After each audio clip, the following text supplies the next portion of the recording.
Today let's focus on more of the course. Okay, today I'm going to teach learning and consciousness. Now, if I don't have enough time, I would focus more on learning than consciousness, because consciousness, the slides are pretty much self-explanatory. Now, when I'm teaching learning today, I'm going to be talking about habituation and the two classic learning theories, classical conditioning and operant conditioning. So what is learning? Well, according to the philosophers Locke and Berkeley, learning is a matter of creating associations among ideas as a direct result of experience. So through experience, you start to learn the connection, you start to learn the link between one and another. Okay? And I'll show you the different kinds of associations you can make, or the different kinds of stimuli and responses that can be linked together. To start with, I should explain what habituation is. It means the decline in an organism's response or a person's response to a stimulus once the stimulus becomes familiar. So for example, a person can habituate to the noise of a fan, or for example, the noise of a fan or noises that are continuous. Okay, you get used to it if you like. And the important function of habituation is it helps you eventually ignore old stimuli so that you can focus or pay attention to unfamiliar stimuli, unfamiliar or new stimuli. Now, why would it be important for you to be able to screen out old stimuli and focus on new stimuli? It's because some new stimuli may signal danger or an unexpected opportunity. Okay, so for example, once you've habituated to the noise of a fan, for example, any new sound will become more salient to you, and you'll pay attention to that new stimuli. And with habituation, you are able to ignore inputs that are already familiar. So for example, the noise of a fan or other noises, or maybe perhaps a certain bright light, and any unimportant stimuli, so that you can focus on the novel ones. Okay? Now, does this sound familiar? Well, 2 weeks ago, I taught you sensory adaptation. So it's a similar concept. Okay? Now, you can also dishabituate to a particular stimuli. That is, you might, or an organism might demonstrate an increase in his or her response to a familiar stimulus caused by a change in the stimulus. So you might have already habituated to the noise of a fan, but if for some reason the fan makes a different sound, makes a different noise, you might show a particular response to it. And it has an important function as well, this habituation. It calls your attention to newly arriving information. That is, why would the sound of the fan change? Well, maybe something's wrong. For example, there's something wrong with your fan. It's breaking down or something. So it calls attention to newly arriving information, and in other cases, it might signal danger or unexpected opportunity.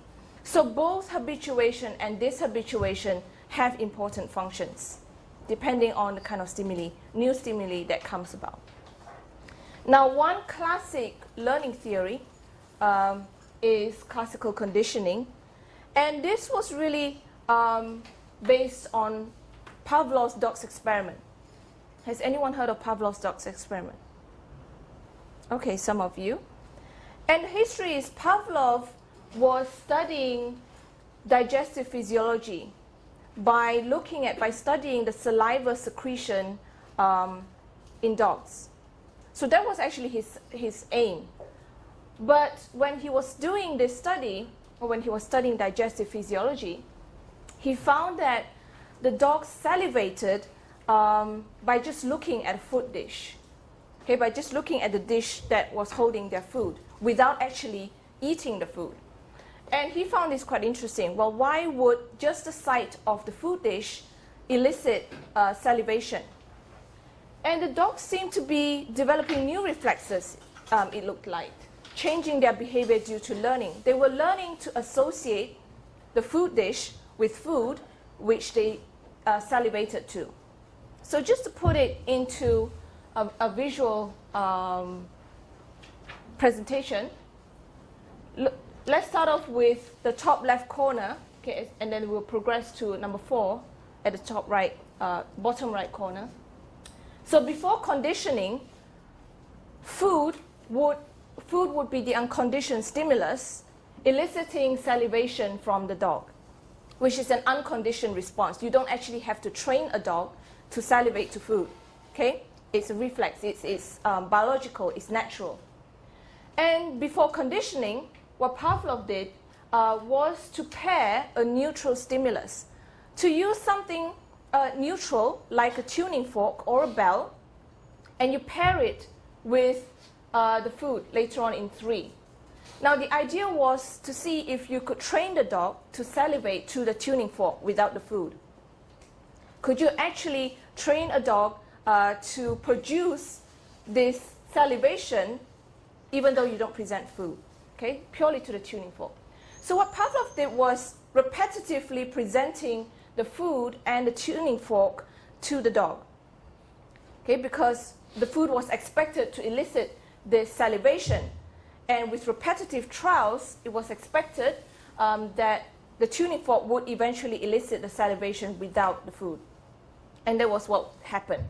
Okay, the tuning fork became a conditioned stimulus from an unconditioned stimulus.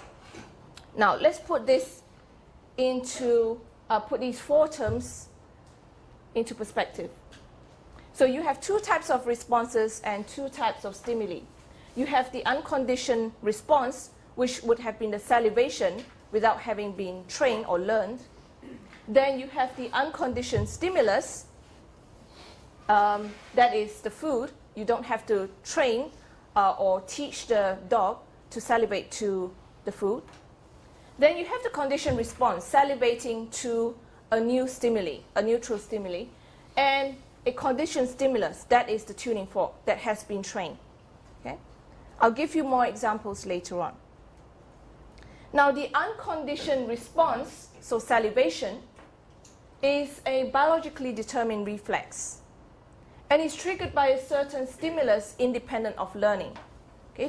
The dog doesn't have to learn to salivate with food in the mouth. So, for example, salivation occurs reflexively. Okay? It naturally occurs when food is placed in the mouth. So salivation is the unconditioned response, and food in the mouth is unconditioned stimulus. So the unconditioned stimulus is a trigger for unconditioned response. So for example, food in the mouth is the trigger for the dog to salivate. Okay, very simply put in this diagram, dog food is the unconditioned stimulus, and salivation is the unconditioned response. Now, it's unconditioned.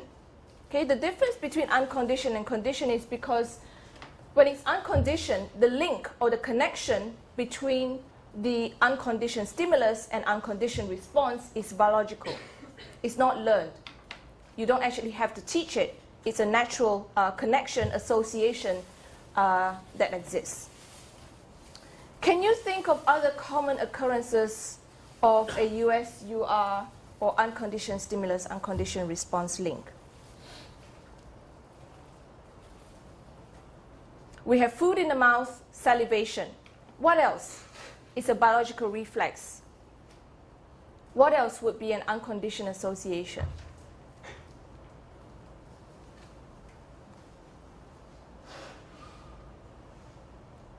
First, think of all the possible unconditioned responses. Okay, you salivate. What other unconditioned responses do us humans produce? Yes. You get scared, you yell. Sorry? You get scared by someone, then you yell. You get scared by someone and you yell. by what? Sorry? You get scared and then you yell because you got scared. Okay. Oh, you yell. Yeah. Oh, right. Okay. Yeah. You get scared and you yell. Now, but what is the unconditioned stimulus to cause this feeling scared? Yes. Darkness. Darkness. Okay, yeah. For some people, maybe not for others. What else? Yes? A loud sound. Okay, yes. For example, if I suddenly switched on a siren in a classroom, I would expect most of you to jump. I hope. What else? So we have a loud sound, we have a shocked or startled response. There is unconditioned stimulus, unconditioned response. Anything else? Yes? Strong light and closing our eyes. Right? A very strong, bright light and closing your eyes. Anything else?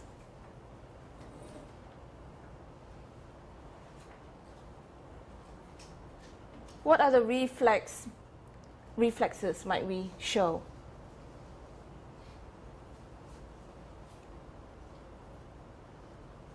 Perhaps touching something hot and then retracting your hand.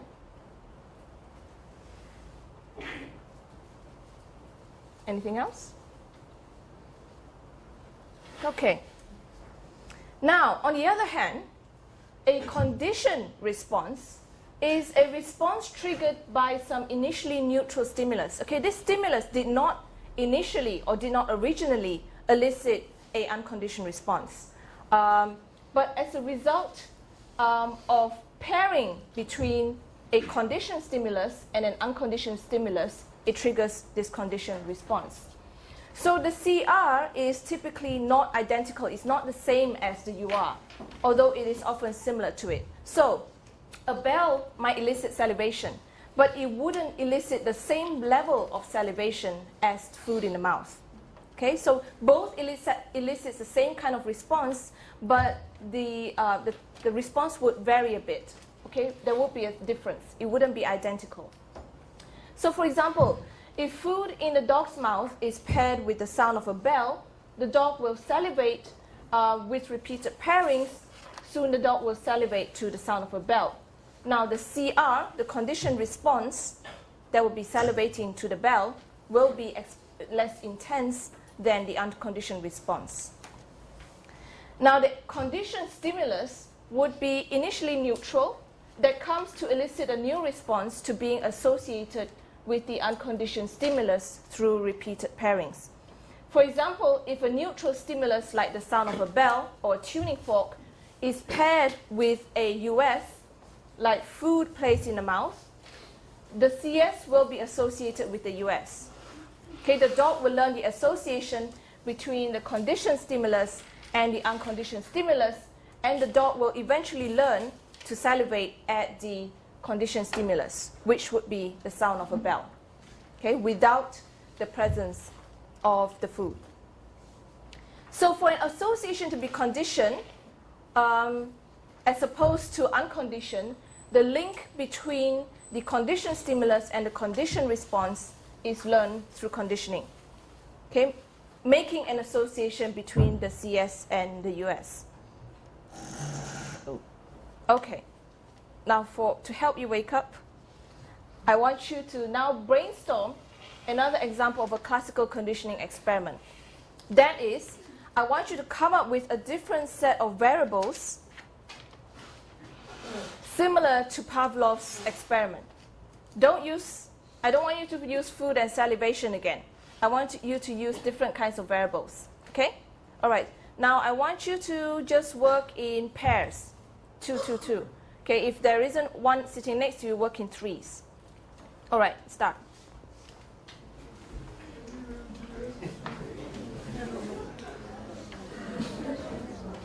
Please make sure you're clear with what is your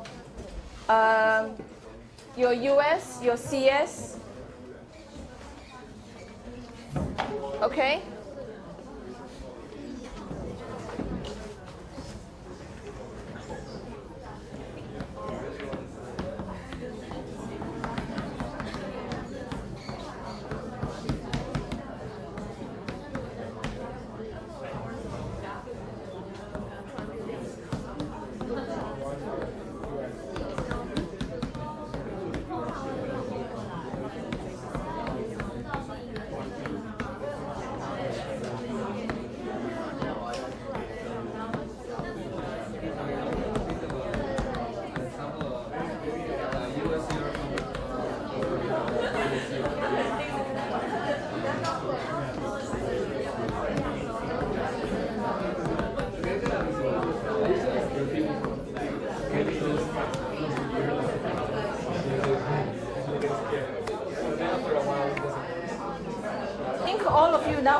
what they are. I wanted to make sure because last semester I learned my lesson. Some students still didn't quite understand this, but I think all of you have. So I'm glad I gave you that chance to discuss it. I'll give you an example that a student in New York gave me. She said that every time before her parents hit her, punished her, she would hear the sound of the belt being pulled out. So every time when she was a girl, when she heard the father taking belt out, even though he was not going to hit her, it elicited a very startled, scared response. But this is still trained. But the idea is that just hearing the sound of a belt being taken out was enough to scare the hell out of her, scare the wits out of her. Okay? Now, let me see if I can remember some of your examples. Okay, I'll start with the knee-jerk response because that was the first one. Knee-jerk response is a reflex. Okay, you hit the top of the knee, your leg immediately jerks up. So I would pair, let's say, hitting the knee with a stick with touching the knee. So I touch the knee, I hit, knee jerks up. I touch, I hit, knee jerks up. So after many trials, I would eventually elicit a response where just touching the knee will make the knee jerk up. The person will jerk up the knee because it always comes before hitting the knee. Okay? Let me think. Another one. Touching a hot kettle. If you show a red light, for example, before the hot kettle, you pair touching the kettle would be the unconditioned stimulus, and retracting your hand would be the unconditioned response. If you keep showing a red light before a hot object, then the person will eventually retract before the hot object even arrives, okay, purely to the red light. I'm trying to think of what else. Anyone would like to contribute? I've gone through so many pairs. Well, what else? What other reflexes? Tasting something sour. If you feed someone something very sour, they usually either salivate a lot more or show an unpleasant face expression. Now, if you pair the sour food with something else, like a sound or a smell, then you might be able to produce a conditional response to the sound or the smell. Okay? So let's move on, because I still have operant conditioning to teach.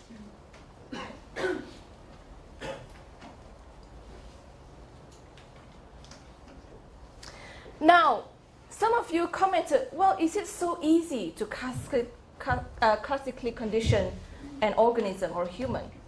No, because the learning is gradual. Okay? To acquire a conditioned response is gradual. The strength of the conditioned response, so for example, salivating, retracting the hand, knee jerk, sweating out of fear, slowly grows as the animal experiences more and more pairings. Okay, so you have to have repetitive trials. You have to do this exposure multiple times for the organism to learn this association. It's not enough to just pair it once. Okay? And you can also have a case of second order conditioning. That is, a neutral stimulus is paired with some already established CS, and through repeated pairings, the new CS begins to elicit the CR. So for example, the dog will learn to associate the bell and the food. That would be the first order conditioning. Then you pair the light with the bell repetitively. The dog learns through second order classical conditioning. Okay, learn to associate the light and the bell, and the light eventually becomes a signal for the bell, which is the signal for the food. So there are two levels of conditioning here. Now, there are several principles or characteristics of classical conditioning. The first being extinction. That is the weakening of the tendency of the CS to produce the CR by unreinforced presentations of the CS. So basically, it's possible for you to unlearn or undo a previous association. Okay, the dog might learn the association between bell and food, but this can just disappear. This can be unlearned. Especially when there's unreinforced presentations of the conditioned stimulus. So you keep showing the bell, but you don't show the food. Then the animal eventually learns there's no association anymore, okay, or stops learning the association. So you undo the previously learned conditioned response so the response will no longer be produced. So this CR, the conditioned response, salivating to the bell, will eventually disappear if you always present, or you keep presenting the bell without the food. Okay, the dog still has to learn the association consistently, continuously.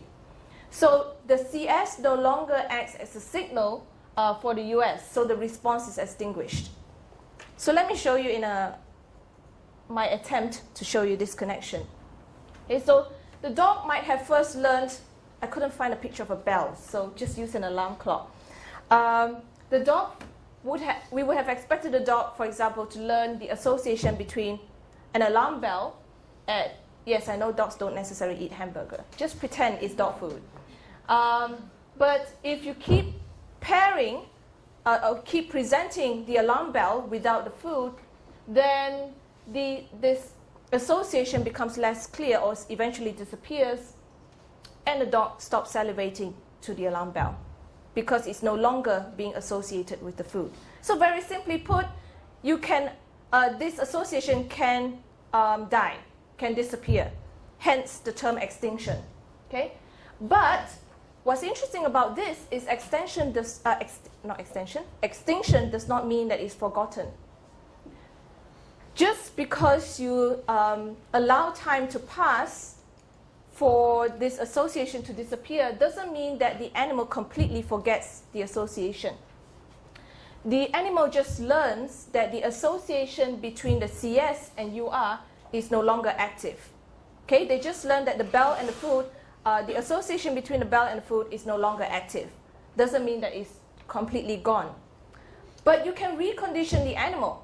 So if I pair the US with the CS again, I can recondition the animal to produce the salivating response again. Now, reconditioning happens much more quickly than starting conditioning from scratch because the animal already has some memory of the association. It just needs to be activated. And when animal remembers that the CS used to signal the US and produces the CR, the conditioned response, in anticipation that the conditioned stimulus might signal the unconditioned stimulus again, it's called spontaneous recovery. Now, an example of extinction and spontaneous recovery can be seen in therapy for people with anxiety disorders or for phobias. Okay? So, for example, you expose a person to a specific stimulus or situation, the CS, that has been a source of anxiety. So if someone, for example, a child has learned that the belt is a signal for being hit, for punishment, then you might expose a child to a belt, simply a belt, okay, no hitting, several times, multiple times. But the person is kept safe and comfortable. So you pair this unpleasant stimuli with a pleasant experience. Okay, so the person no longer treats the belt as something horrible, something scary. So the person is kept safe and comfortable, so there's no fearful US associated with the CS. And with repeated pairings, you basically undo the association between belt and punishment. Okay, and I'll show you a different example. However, if after a while the person comes into contact with the conditioned stimulus, then the CR might follow. And so the person, in this kind of therapy, the person needs to stay exposed to the CS without the US for this spontaneous recovery to follow, so that it doesn't occur again. To give you an example, a person who has a fear of heights due to some previous unpleasant experience. So this would be the conditioned stimulus. High building or tall places would elicit a fearful response in this person. Now, if I'm doing therapy for this person who has a fear of heights, I constantly expose this person by bringing this person to tall buildings every day, several times a day, but I provide safety and comfort. For example, I might play some pleasant music for this person, the person's favorite music, or I might give this person a hug, okay, basically giving affection or warm physical contact to this person. So multiple pairings of comfort and a tall building, tall places, would eventually undo this association between tall places and fear, and eventually would produce a less fearful response, okay? Or if you like, a peaceful response, a comfortable response. So the idea of therapy, you're not actually training a new association, you're trying to undo an association for people who develop a fear of something that usually would not elicit fear, okay? Now, animals respond to a range of new stimuli, provided that these stimuli are sufficiently similar to the original CS. So you might train someone, for example, the dog might respond to a sound of a bell, but it doesn't have to be the exact bell, okay? It could be a different kind of bell that produces similar sound. So there is generalization to the kind of stimulus that an organism might respond to.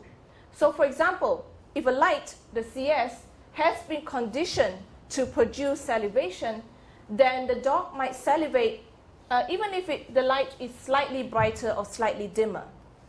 So it doesn't have to be exactly identical stimulus than the original CS.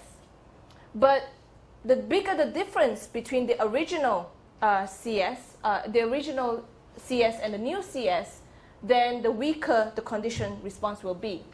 So for example, if I pair, I show the difference between a very bright light and a very dim light, then the conditioned response will be much weaker than if the two lights were more similar.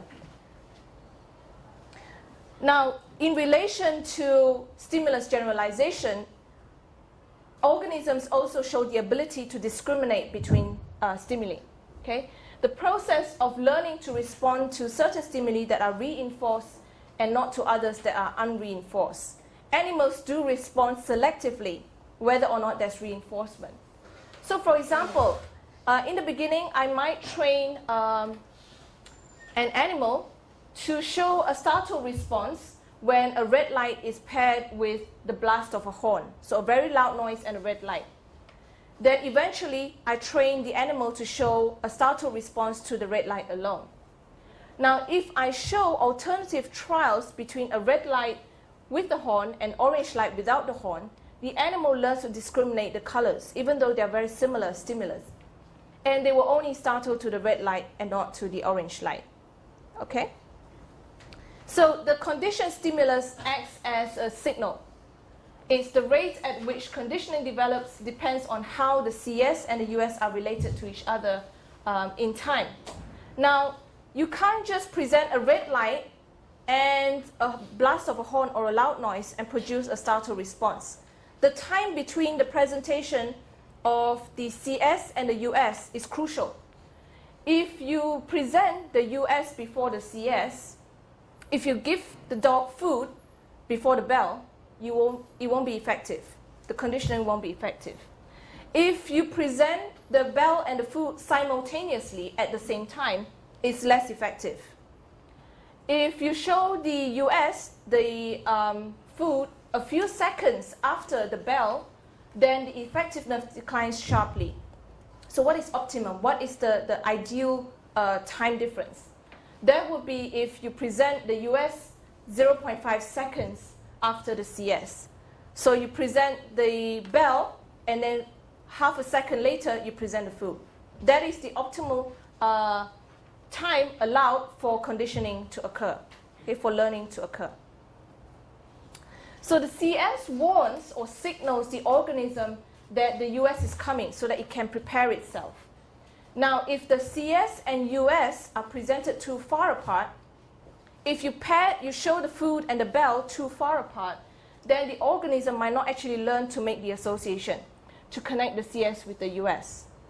But if you present them simultaneously at the same time, or if the US comes before the CS, then the CS cannot act as a signal, okay? Because there simply isn't a time difference, or it's inverted. So the CS cannot signal that the US is coming because it's already happened. Okay, I'm going to give you a break now before I go into contingency, okay? So let's give you a 15-minute break. All right, another aspect of classical conditioning is contingency. And contingency refers to the contingent relationship that you get when one stimulus, that is a conditioned stimulus, reliably occurs when another stimulus, the US, is about to appear. And in the case of contingency, or because of contingency, the first stimulus can be used to accurately predict the arrival of the US, okay, the unconditioned stimulus. In terms of contiguity, where it refers to the idea that when the stimuli occurs close together in time. Okay, as I said, you have to present the CS before 0.5 seconds before the US for the optimal condition. And it appears that the CR is acquired only when the CS is informative about things to come. As I said, the conditional response is produced only when the CS effectively acts as a signal to the US. Now, if an animal is in a situation in which the CS is followed by the US 90% of the time, the animal will end up with strong expectations. They will be able to predict or expect what's going to happen next whenever it happens. So animals, through experience, repetitive experience, with this association, will produce a set of expectations or will hold a set of expectations. Now, what is the relationship between the unconditioned response and the conditioned response? Well, they're not the same, as I mentioned earlier. The animal reacts differently to the CS than the US. Okay, so even though the dog would salivate both to the bell and food, the amount of salivation would differ. Okay, the dog doesn't salivate as much to the bell as to the food. And the CS tells the animal to get ready, so the CR is the adjustment the animal makes in preparation for the US. Okay, the animal starts salivating in preparation or in anticipation for the food. So for example, again, to put it into words, the bell signals the food, so the mouth is moistened in anticipation. You only salivate slightly, or the dog salivates slightly, because he is expecting food to come. And when the food actually comes, the salivation increases. So the response actually is not identical, even though it's still salivation. Okay? Now, another example of classical conditioning is when you try to understand how your body responds to drugs. Okay, whether they're for medication or abuse of drugs. And you think about body's response to drugs in terms of conditioning and compensatory responses, okay, depending on what response you're looking at. In terms of drug tolerance, this refers to the decrease in the response to a drug. Basically, you start tolerating the effects of a drug, usually resulting from continued use, as with drug addicts. In terms of drug dependence and cravings, a person shows the inability to function without the drug. Okay, the person becomes dependent on the drug or addicted to the drug with an overwhelming desire for yet another dose. Okay, the person simply cannot get enough of the effects of the drug. And the cravings for drugs usually are accompanied by increased sensitivity to pain, sometimes depression. Okay, so when drug addicts are not able to get their hands on drugs, they might feel very depressed, feel very low, feel very down. And this also leads to an overproduction, drug dependence, not depression, of fluid in the person's mouth and mucous membrane. Now, the body responds to drugs in particular ways because we all have this stable environment that exists in our bodies called homeostasis. Okay, our body naturally tries to balance the toxins or chemicals in our body so that we function properly. Now, if you think of this in terms of classical conditioning, let's assume that the US is heroin, okay, or any kind of drug. And the unconditioned response is the body's natural response to the drug. Now, if you use CS as a stimuli that signals the drug is about to arrive, for example, let's say the CS is the site of a needle, or thinking about the drug, then the CR is the opposite of the UR, because the body would naturally try to cope with heroin. since the body's mechanisms of homeostasis, okay, because your body naturally tries to balance out, tries to produce a stable environment, it wants to cancel out the effects of the drug. So the CR would be the opposite of the UR. Now, because your body tries to produce this stable environment, it tries to compensate, it tries to produce a compensatory response. And this is an internally produced response. Okay, the body tries to reduce the effects of the drugs by producing a reaction opposite to the effects of the drugs. Now, for example, the CS causes the body to produce an increase in pain sensitivity in response to the decrease in pain sensitivity caused by heroin. So the body tries to cancel out the heroin's reaction and produces drug tolerance and homeostasis. Now, there's no compensatory response when a person is exposed to the drug for the first time. Okay, it's after repeated exposures to the drug, like heroin, that learning occurs, okay, that this compensatory response occurs. And the person preserves homeostasis, but unfortunately also gets drug tolerance effects. Now, on the other hand, drug cravings occurs when a compensatory response happens because the arrival of the drug is expected, but there's no drug actually presenting itself. So the person will experience this compensatory response in way of drug cravings by showing symptoms of depression, showing pain sensitivity. Okay. All right. So I've covered classical conditioning. Now let's move on to operant conditioning, which has slightly different principles. There are a few principles that are the same, but the idea is quite different.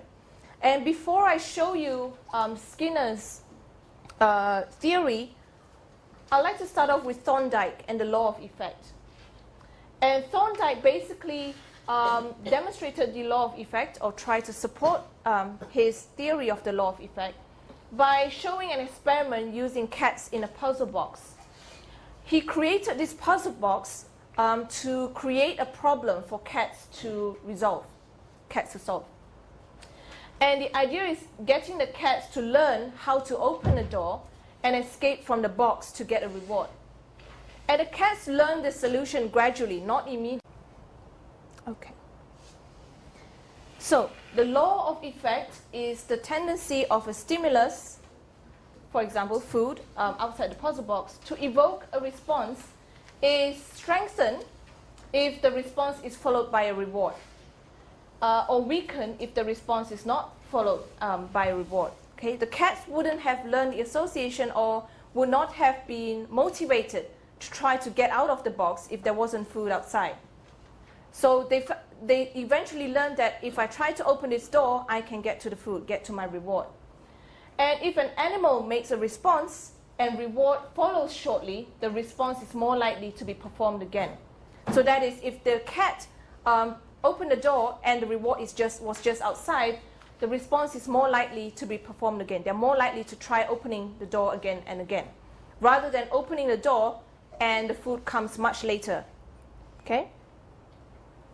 Now, following Thorndike, Skinner really elaborated on this theory of law of effect and explained it in terms of operant conditioning or operant behavior.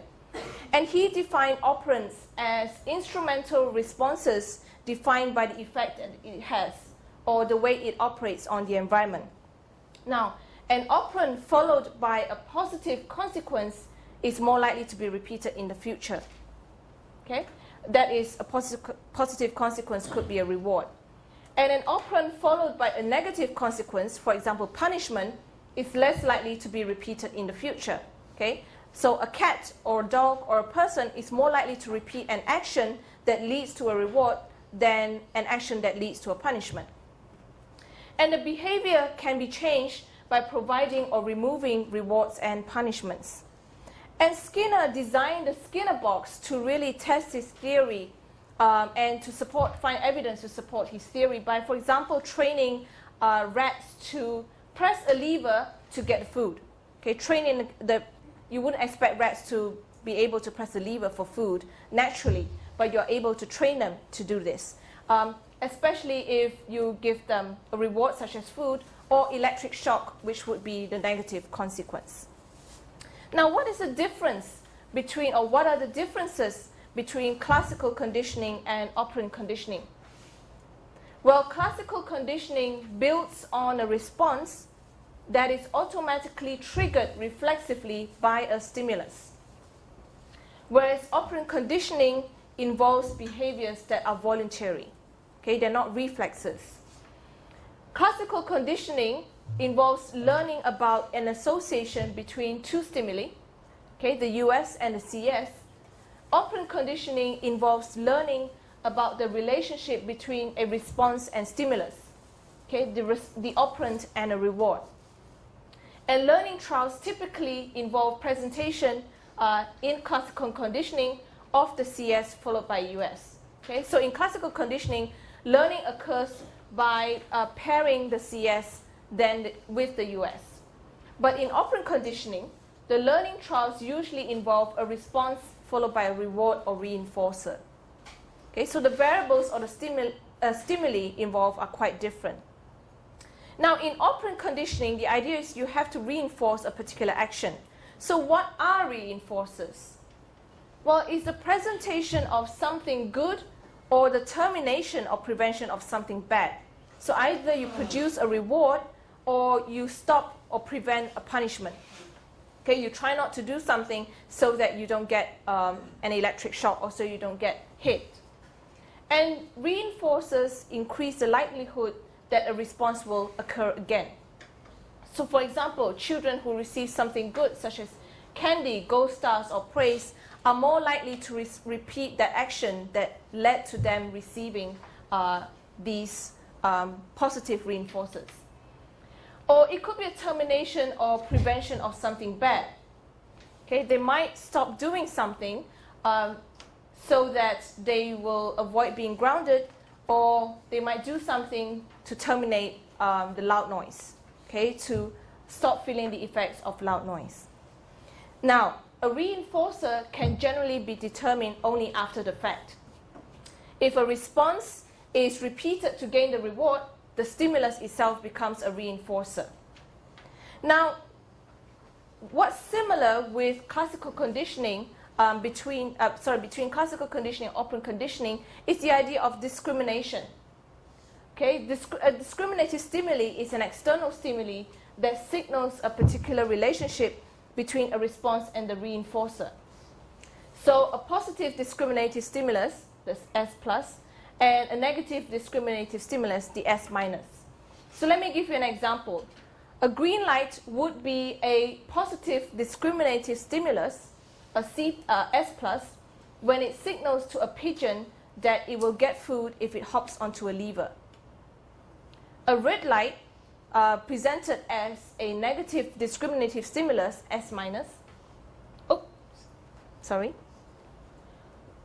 will indicate that an action will not lead to a reward, very simply put. Okay? If it's a positive discriminative stimulus, it leads to a positive reward, otherwise it doesn't. Same as classical conditioning, there's also the idea of generalization. That is, the animal responds to a range of new stimuli, provided that these stimuli are sufficiently similar to the original discriminative stimulus, positive discriminative stimulus. However, the bigger the difference or the greater the distance between the new stimulus and the original S plus, so a very bright light and a very dim light, then the weaker the response will be. Again, similar to classical conditioning is the idea of contingency. There needs to be some predictive relationship. The response needs to be predictive of the reward. I do this so that I expect or I anticipate that a reward will come, or else what's the point of doing it? So the response needs to be predictive of the reward so that the probability of getting the reward after the response is greater than the probability of getting the reward without the response. And this predictability, and being able to anticipate a reward or avoid a punishment, gives the animal control. Okay? They decide whether or not they want to repeat this response. And operant conditioning can be seen in the idea or the contingency breakdown in operant conditioning can be seen in learned helplessness. How many of you have heard of the term learned helplessness? This is a very common symptom or common phenomena in which mental disorder or psychological disorder? Can anyone tell me?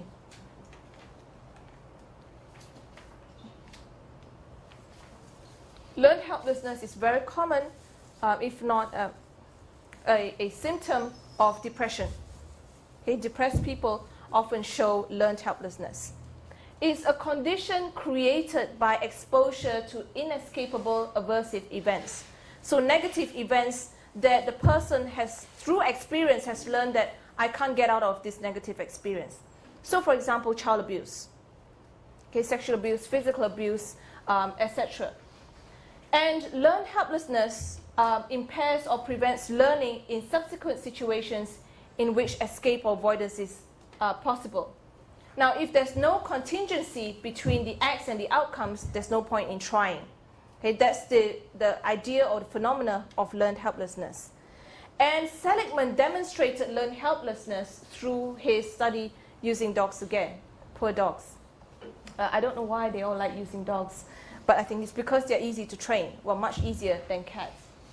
Now, in Seligman's dog study, he used two groups of dogs, and both groups of dogs received the same amount of electric shocks. Now, one group was given control. Okay, he gave the dogs the control or the ability to turn off the shock, the electric shock, by pressing a panel. But the other group was not given the freedom or the control to turn off the electric shock. And he found that dogs with control in the first task learned to escape and avoid shocks in the second task. Simply put, okay, when they had control and they were able to end this pain occurring as a result of electric shock, they were able to do so. They were able to learn to continuously press the panel to escape from the electric shock. Dogs who did not have this control, dogs who were not given the freedom to press the panel to escape, did not try to escape in the second task, because they learned that by doing everything that they could but not being able to escape, there was no point in trying. Okay? And there's a common view and diagnosis that clinical depression and related mental illness may result from a perceived absence or loss of control. Okay? A person who is depressed feels that I have no control over my situation. There's no way of me escaping from this negative situation. And that's why they demonstrate learned helplessness. Now, in operant conditioning, you also have to think about behavioral contrast and motivation. What motivates people to repeat a particular action? It depends on the kind of rewards that you produce. And behavioral contrast refers to the idea that the organism or the person evaluating a reward relative to other rewards. Okay? A person doesn't just repeat an action to get that particular reward. It depends on what other rewards are available at the time or what other rewards are available recently. So to give you an example, a teenager is not likely to be willing to sweep the floor for $100 if he received $200 the last time he swept the floor. Okay? Because he is evaluating the current reward relative to what he received before. Can you give me other examples?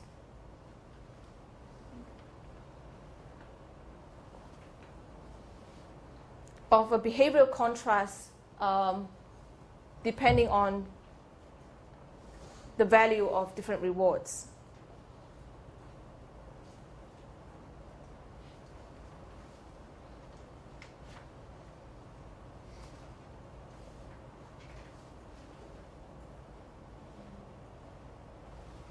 Anyone?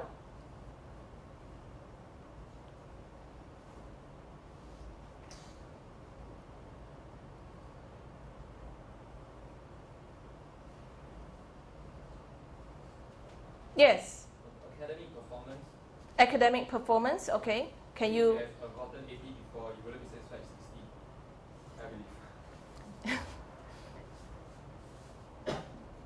So what would be the action? What would be the response? You're not happy with it, but that's not the action. What would be the action, the response itself? So let's say I give you a task now to do, and I gave you 80% or grade A. I give you the task, identical task again, but you wouldn't be able to do well if you got 60, but you wouldn't know your grade until you've performed that response.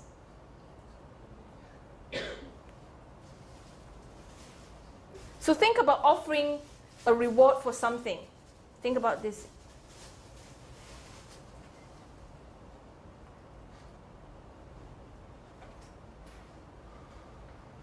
So let's say I tell you today, next week, if you come to class, I will give you an A in your next assignment. Now, if you come to class the week after, but I do not offer you an incentive, a reward for coming to class, why would you bother? Right? Okay, you're not showing me a response. I need to condition you guys, I think. Give me another example.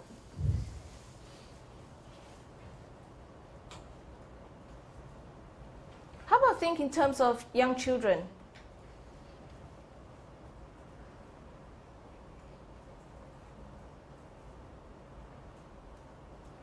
Yes, Louis. Yeah.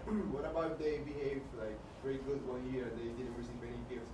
Well, They receive gifts first? Yeah, and on Christmas they receive a lot of gifts, and then the next year if you behave very bad and you receive even more. Okay, so it works both ways. So it could be 1 year a boy has been behaving very well, and he gets a lot of gifts during Christmas for behaving so well. The next year he behaves very well, but he doesn't get as many gifts. Then he's less likely to behave well the next time, because he's thinking, well, where's my reward? Or my reward, the value of my reward has decreased. Any other examples?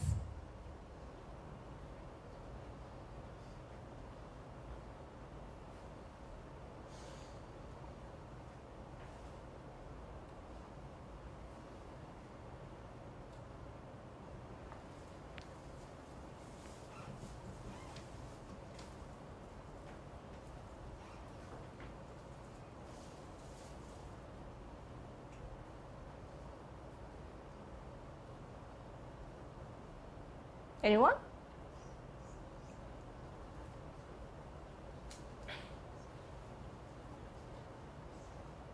So think about it in terms of paying someone to do something,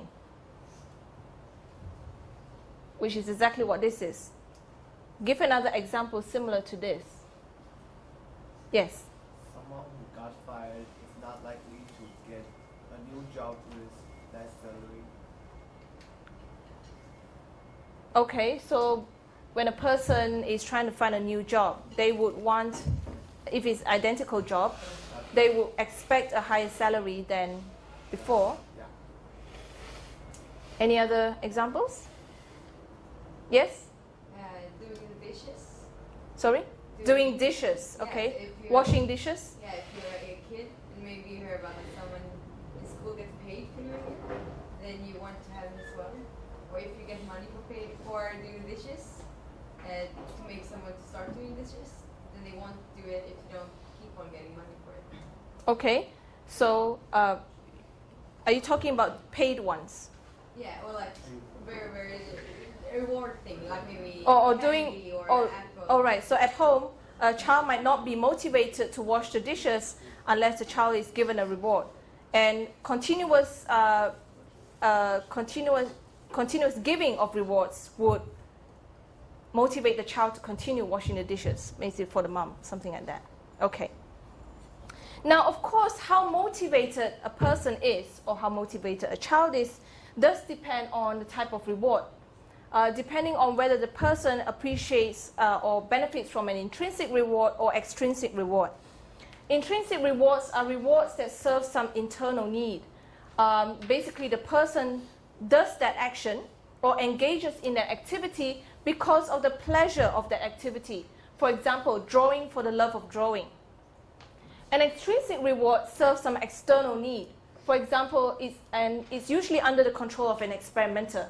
So for example, you draw to get a certificate. I tell you that if you draw, you're going to be able to do this, or you're going to be able to get this. So you don't necessarily draw for the love of drawing. Now, the idea of schedules of reinforcement is there are rules about how often and under what conditions a response will be reinforced. And there are two kinds of schedules, ratio schedule and interval schedule. Ratio schedule refers to a schedule where the person or the animal is rewarded for producing a certain number of responses. Okay? That is, I will only give you $100 if you wash your dishes 5 times, not 1 time. In interval schedule refers to a person or animal being rewarded for producing a response after a certain period of time has passed. I will only give you $100 if you sit in class for 3 hours straight, not if you leave after 2 hours. Okay, so basically you stipulate a certain amount of time that the person has to complete an action or wait before they get that reward. And FYI, I will not give you $100 even if you stay for 3 hours. Okay, latent learning. So I taught you classical conditioning, operant conditioning. Now what is latent learning? It's learning that takes place without any corresponding change in behavior. And this has been classically demonstrated in Tolman's rats. And what Tolman did, he had rats exploring a maze without a reward for 10 days. Okay, so the rats had to explore the same maze for 10 days. And he didn't find any change in behavior. He felt that, well, they didn't really learn how to navigate through the maze. But on the 11th day, Tolman gave food as a reward for getting to the end of the maze. And the rats ran to the end of the maze virtually without error. So the idea is that the rats actually acquired knowledge of the maze. They learned the inside out of the maze, but they didn't use their knowledge of the maze until a reward was given to motivate them. So they basically didn't care about getting through to the end of the maze until a reward was presented, even though they didn't show any signs of learning during the first 10 days. Okay? Now, before I go into observational learning, I want you to... Any thoughts, comments?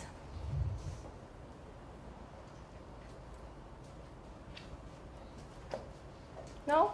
Do you agree? I think littering is definitely, I do think children do learn from their parents.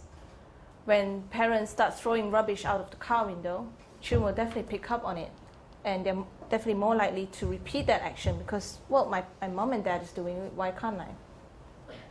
Any other behaviors you can think of where you see observational learning? Children watch what their parents do and they also copy that action.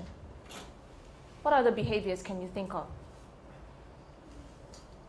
We had smoking, drinking, being racist, making racist comments, swearing, throwing rubbish, seeing someone needing help but not helping, just walking past. Other behaviors?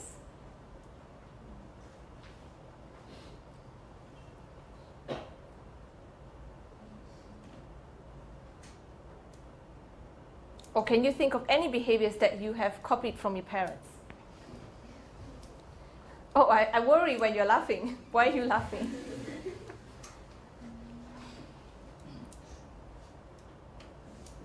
Yes? What? 挑食. Being picky with food. And you think that's learned from your parents? Okay. But it could be genetic, right? Okay. Any other behaviors? Or choosing a particular food or being picky with a particular food? Yeah? Yes? Wearing makeup. Sorry? Wearing makeup. Wearing makeup? Okay. Yeah? following after your mom or older sister even. Okay, observational learning does not necessarily occur through parents, but maybe other senior members of the community or family. Yes? Clothing style? Yeah? Anything else? Any specific to your parents?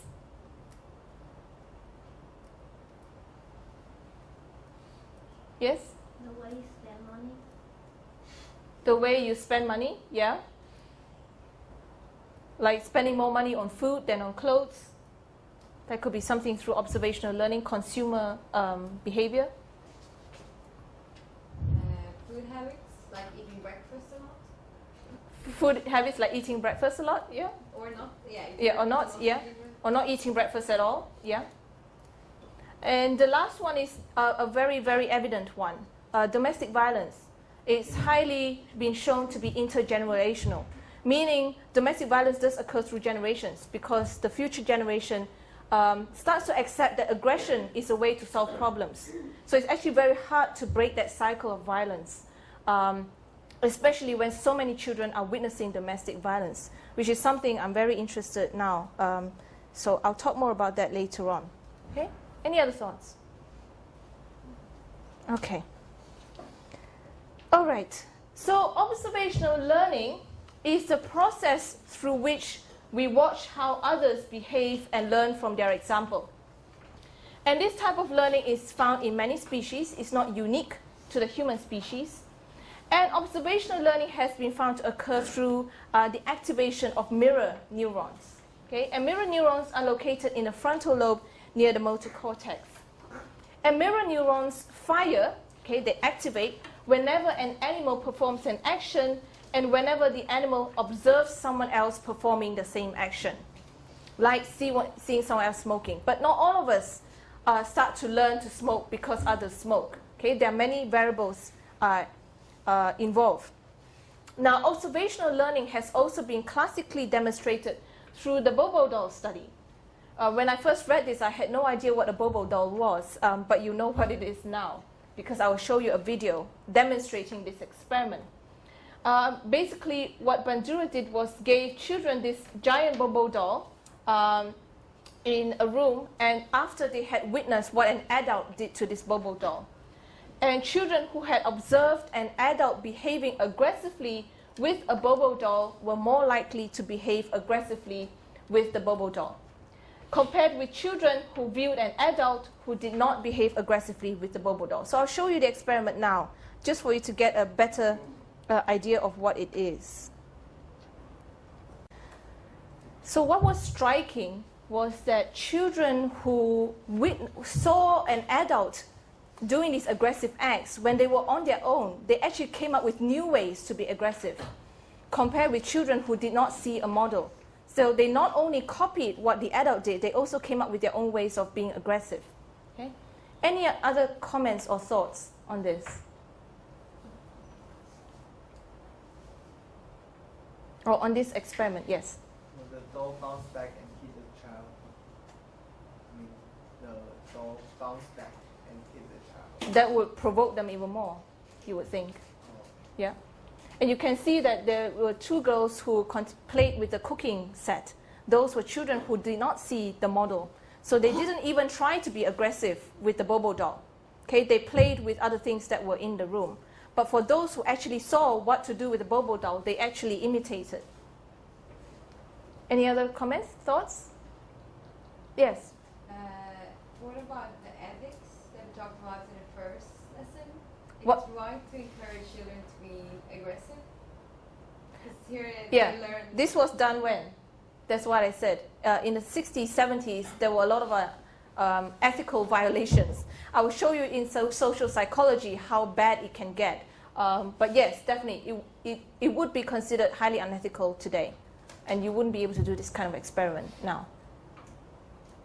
Well, then how else can you observe this? How else can you test observational learning? Try to be creative. If we don't do it through, let's say we're not using this method, how else can we test this theory or find evidence for observational learning? Yes? Maybe something that is more abstract, that is not so clearly a part of the reality. So seeing whether children imitate what they do on video games. Yeah. that's all. Yeah? Yeah, it's possible. So, but to actually do a proper experiment, you would have to make sure you know what the child is playing, how often the child is playing that, and that child's behavior is almost a copy of what is in the video game. Now, what is in the video game also has to be unique. It cannot be something the child also sees in the neighborhood. Think about a child who plays a violent video game but who also lives in a violent neighborhood. How do you know who the child is copying? So basically, you really have to control for all these confounding variables and really find a pure association between the actions in a video game and the actions the child shows maybe on the playground. Okay, why is this child punching this other child in a particular way? Oh, because this is the action the child uses almost every day on the video game. So yes, that would be one example. Okay. Now, what are the neural bases for learning? And this is what a lot of neuroscientists are interested in. And where does it occur? Well, what we know is that brain circuits underlying fear conditioning are centered in the amygdala, okay, for fear. So things like phobia, anxiety disorders. Brain circuits underlying eye blink conditioning, okay, conditioning someone to blink their eyes, are centered in the cerebellum. And conditioning with a long delay between the CS and the US typically involves the hippocampus. Okay, the hippocampus is primarily involved in learning. And I taught you brain plasticity about 2 weeks ago or 3 weeks ago. So it's only natural for us to assume that neurons also have plasticity. That is the capacity for neurons to change the way they function as a consequence of experience. And neuroplasticity involves changes at the synapse. How neurons communicate with each other can actually change depending on experience. And in terms of presynaptic facilitation, some neurons, after learning, end up sending a stronger signal than they did before, okay, through a learning experience. So some neurons may release more neurotransmitters than they did before learning. So releasing more neurotransmitters is indicative of a stronger signal. Now, some neurons, after learning, become more sensitive to the signals they've been receiving all along, okay, as a result of learning. And we call this long-term potentiation, LTP, where the postsynaptic neuron becomes more sensitive or more potentiated to the signal received from the presynaptic neuron, which lasts for days or weeks. And this would be evidence of learning. Now, learning can also lead to the creation of entirely new connections among neurons or new synapses. There was this conference that I went to where this professor was talking about exposing her subjects to new tasks, new games. And she claimed in her experiment that over a certain period or over a number of trials, her subjects actually developed new synapses as a result of learning all these new skills in these games. So learning allows for new lines of communication as well within the nervous system. And the changes take place mostly on the dendrites, okay? New dendritic spines, as you can see in the graph. Okay. I don't think I will have time to go through all of consciousness, so I'm just going to pick a few drugs to talk about, okay? Now, I'm just going to give you a simple definition of consciousness first. We're moving on from learning, but I'm not going to cover things like dreaming and hypnosis, okay? I'm going to cover more on the effects of drugs, how drugs can change consciousness. So there are two aspects of consciousness, alertness or sensitivity. So it might refer to the distinction between being dimly aware of something or being highly alert. And it corresponds to the thalamus or reticular activating system. And alertness is disrupted with damage to the system that controls overall arousal and cycling of sleep and wakefulness. And the other thing we want to be thinking about is the content of consciousness. When we are conscious, what are we conscious of? We may be thinking about the past, we may be thinking about the present or the future, and various contents of consciousness, what we're conscious about, what we're thinking about, require different brain sites. Now, in dreaming, if we're thinking about alertness and sensitivity, we are very conscious of a richly detailed content. Okay, we feel like we're actually there on the beach, enjoying the sun. But our level of sensitivity to the environment is low. So we actually have a very clear content, but we actually don't know what is happening around us in the real world, okay, not in the dream. Now, there are some drugs that cause people to be as if they're in a dream, okay, and they're not actually sure what they're doing or not actually sure what they're thinking or what they're conscious of. And there are 4 kind of major categories of drugs, which I'm not going through in detail. But there are things like depressants, stimulants, marijuana, and hallucinogens. So let me focus more on depressants and stimulants first, okay? Depressants are drugs that decrease activity, hence the term depressants, okay? It depresses. Drugs that decrease activity in the nervous system. These include things like alcohol. Okay, alcohol is a depressant, unlike some people think that it's a stimulant, but it's not. It's a depressant. If you drink too much alcohol, eventually actually you show symptoms of depression, or it actually doesn't make you feel very active after a certain period of consumption. Or depressants could be medications that are sleeping aids. Sleeping pills are also depressants. Drugs used to treat anxiety. Because you're so highly aroused, you're so anxious, doctors might prescribe a depressant to basically calm you down, okay, to lower your arousal. Now, what are the effects of alcohol? You might already know this already, but at low doses, alcohol as a depressant produces feelings of pleasure and well-being. So at low doses, a glass or 2 glasses, again, depending on your alcohol tolerance rate, you might feel pleasure and well-being. But at the same time, it also depresses activity in the neural circuit that controls our impulses.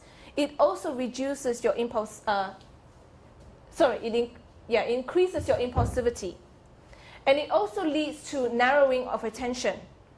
And so your thinking is tied to here and now, and you pay less and less attention. You become more and more impulsive because you don't think about consequences further down.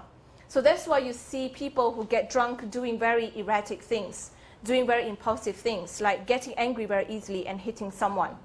Or can you think of any other behaviors resulting from being drunk? Yes? I had to bail a friend out of jail for that, for being drunk and stealing something. Okay, being drunk and then stealing something, and you had to bail him out of jail. Okay. Yeah. So basically this person would not usually steal, but when the person is drunk, the person becomes more impulsive, less able to think about the consequences of his actions, thus resulting in him committing a crime. Any other actions? We've heard of people who get drunk, hitting other people, stealing things, vandalism, breaking things, trashing things, destroying a bar, or people who get drunk on the plane and causing havoc, and the plane ending up having to land prematurely, things like that. And the effects of alcohol are derived from the actual impact on the brain and people's expectations. You can also create this belief that the participants think they have already consumed alcohol, and they behave with less inhibition. Okay? How about the effects of sleeping pills or anti-anxiety drugs, which are a different kind of depressants? These, unfortunately, can produce physical and psychological dependence, very much like alcohol. Why is it people become alcoholics?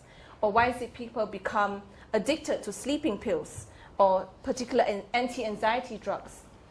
And people do show withdrawal symptoms after prolonged use, such as enhanced anxiety or insomnia, not being able to sleep.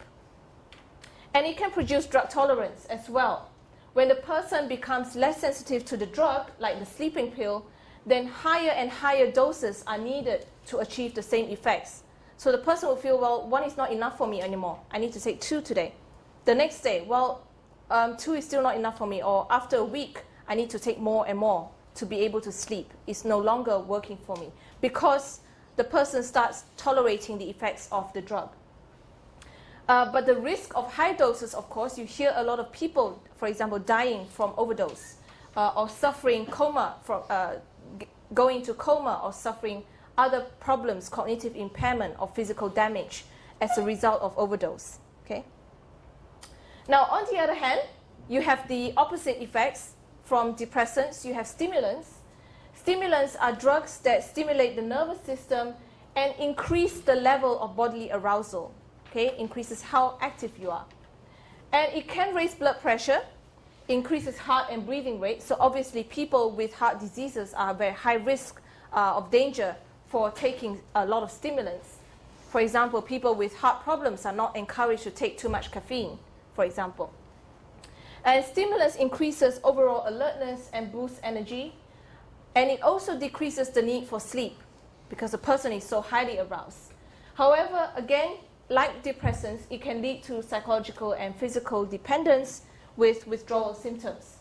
So stimulants will include things like anything with caffeine, okay, coffee, tea, cocaine, amphetamines, including MDMA or ecstasy, and Ritalin. Okay? So let's focus on meth as a stimulant. The effects of meth include a rush of energy and pleasure from inhalation. The person would feel elated, like really, really happy, overly happy, feeling very confident. And a person who is addicted to meth would be able to stay awake several hours past the usual sleeping time, sometimes not sleeping at all. And higher blood pressure would be another effect of meth that could increase the risk of heart failure or stroke.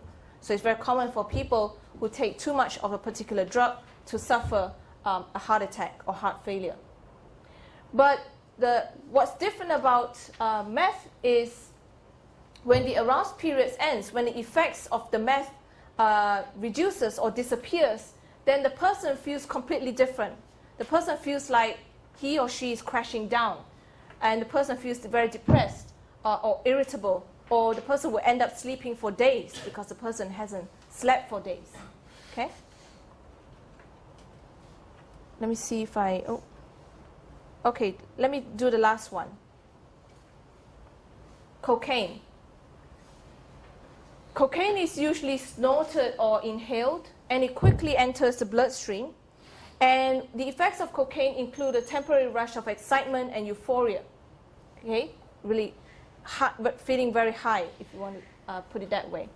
Again, when the aroused period ends, as with meth, people using cocaine consistently or regularly would feel the feeling of crashing down, fatigue, feeling very, very tired, feeling depressed. And again, there's a risk of dependence. We all know that there is such thing as cocaine addiction. And what's different from meth would be people who are addicted to cocaine also feel paranoia. But like meth, they also have suffer from a risk of cardiac arrest or heart attack and respiratory problems. Okay? So I won't go through the remaining two, even though these are major drugs as well. Like MDMA is otherwise known as ecstasy pills, a very big problem in clubs, bars, and with young people. Marijuana and hallucinogens. So you can read these on your own. They won't come out in the exam. Okay, the last three. Okay. If you have, I haven't actually read your notes yet from last week, but I will read them today. And I will give you feedback probably next week or not next week. You don't have class next week. The week after. Okay, so I look forward to reading your research project ideas. And don't worry, we'll monitor your progress and we'll make sure you complete it in time. Now, if you have any worries or concerns, email me or you can talk to me now. Okay? So remember, no class next week. You can come if you want, but there won't be anyone here. Okay? Have a good holiday.